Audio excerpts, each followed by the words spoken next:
Dá para ignorar a cultura organizacional na hora de planejar? Claro que não. A cultura é essencial, ela é a alma da empresa e é exatamente sobre isso que nós vamos conversar no nosso vídeo de hoje. Os desafios da cultura organizacional na hora do planejamento de comunicação integrada.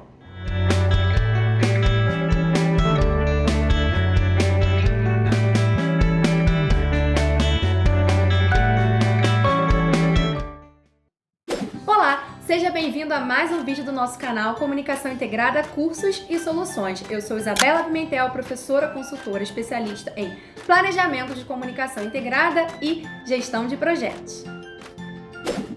Sabe aquela frase de que a cultura devora a estratégia no dia a dia? Pois é exatamente isso que acontece quando a gente faz uma campanha, uma ação ou uma iniciativa corporativa que não leva em consideração os aspectos e os traços daquilo que a gente chama de DNA da organização. Sabe o DNA? Exatamente, o mesmo DNA lá que explica, o nosso funcionamento enquanto seres humanos, aquilo que está na nossa raiz, na nossa origem, o nosso DNA. Essa analogia do DNA que vem da biologia também pode ser utilizada no contexto organizacional. E temos autores como a professora Marlene Marchiori, com várias obras sobre cultura organizacional, e ela fala exatamente isso. Não dá para planejar a comunicação sem considerar os ritos, os traços, o cotidiano e o comportamento.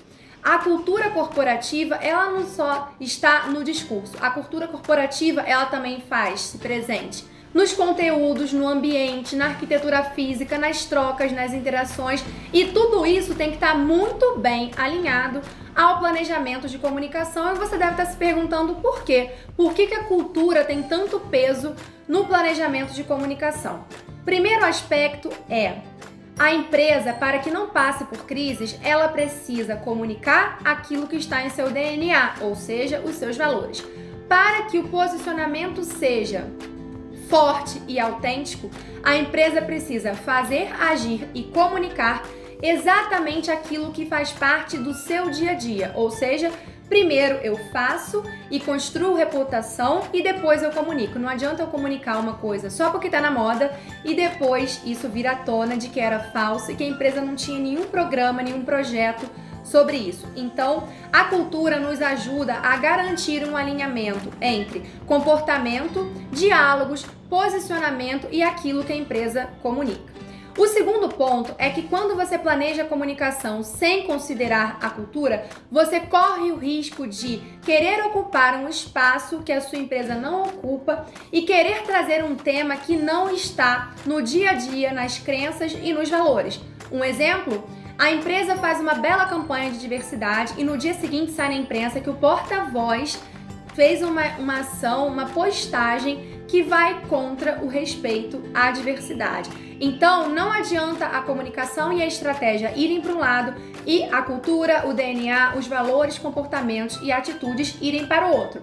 Quando ocorre essa falha, essa fissura entre o que a empresa faz e o que a empresa comunica, ocorrem crises, riscos, danos reputacionais e um fenômeno que a gente chama de dissonância cognitiva. Então, se a sua empresa está atenta à cultura organizacional, se ela trabalha os valores no dia a dia e para isso é vital uma parceria entre a área de comunicação, liderança e gestão de pessoas, você não pode jamais ignorar os traços culturais na hora de criar um planejamento de comunicação e os seus derivados, como planos, iniciativas, ações e campanhas. Então, não esqueça de que é vital o olhar para a cultura antes de pensar em plano, post, ação, live.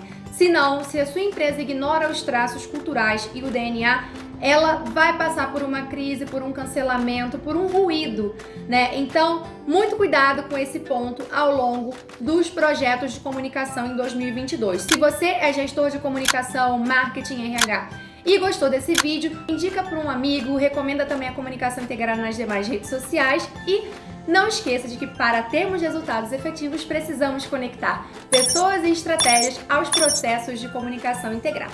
Muito obrigada por nos acompanhar e até o nosso próximo vídeo. Até lá!